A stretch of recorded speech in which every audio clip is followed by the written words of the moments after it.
I finally got around to testing the zombie stuff that's in Shadow Specters, the new vampire support, and it's alright.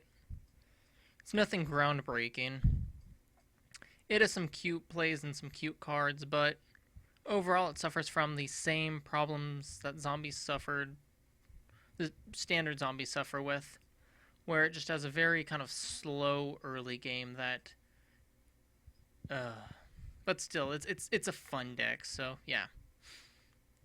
So let's talk about the deck. So first off, the three Shadow Vampire, uh, and the two Vampire Lord. The one thing I wish Shadow Vampire would do is being able to special summon a vampire. When you use its effect to special summon a Dark Vampire, I wish you could special summon it out of the grave too, and not just the hand and the deck. That way you could get away with running one Vampire Lord. But of course, you will draw into. The thing I don't like is that you will draw into Vampire Lords often. And of course, with my luck, and of course, me running the turtle variant of zombies, I always do draw into it. But I'm just rambling. So, yeah. A Vampire Lord, it's been around forever. If you don't know what it does, look it up. 2 Endless Decay. Just a really good card, and with some of the tech cards I'm running, it's really good. Plus, with Shadow only being able to be used for Dark Xyz summons, Endless Decay helps. You can use Endless Decay and Vampire Lord to make rank 5s. 3 Vampire Sorcerer, it's one of the 9 floater cards I play. And the things you'll normally search for are Shadow Vampire and Vampire Shift, which we'll get to Vampire Shift in a minute, and I like it. 2 Zombie Master and 3 Goblin Zombie.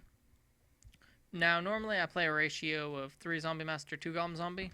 But with some of the tech cards I'm playing, how the deck functions, and just a few other things, I prefer this ratio. And even then, there aren't that many good searches for Goblin Zombie to go to, because you'll go for your Zombie Masters first, or Mizuki, and then you're kind of left searching your kind of higher level monsters.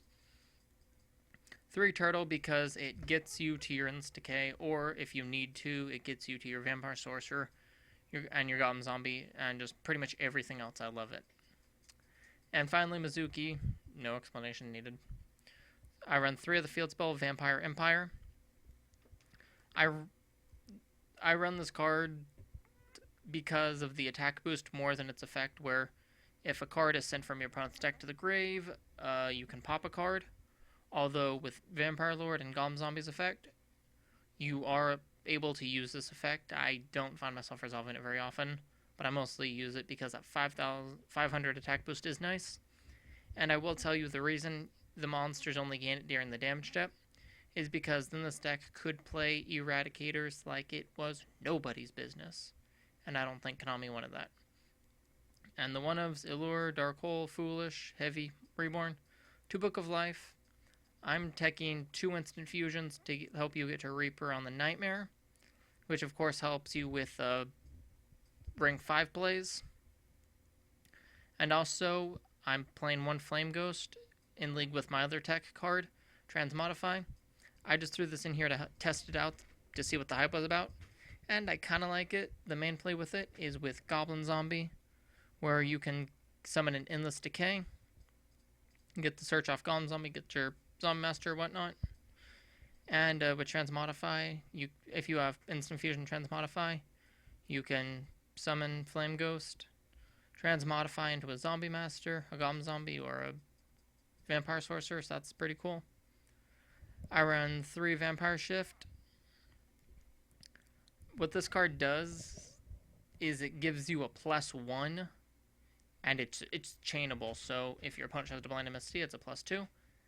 And the fact that you have to only control zombie monsters isn't too bad, because mostly you'll be using it early game, and it's easily search out by Vampire Sorcerer, and Sorcerer will be the card you normally bring back, so, you know, just lots of searching. And then I ran 3 Triple Compulse, because it was just another chainable card, and I like it as a card. The extra deck is just a bunch of toolbox rank 4s and 5s.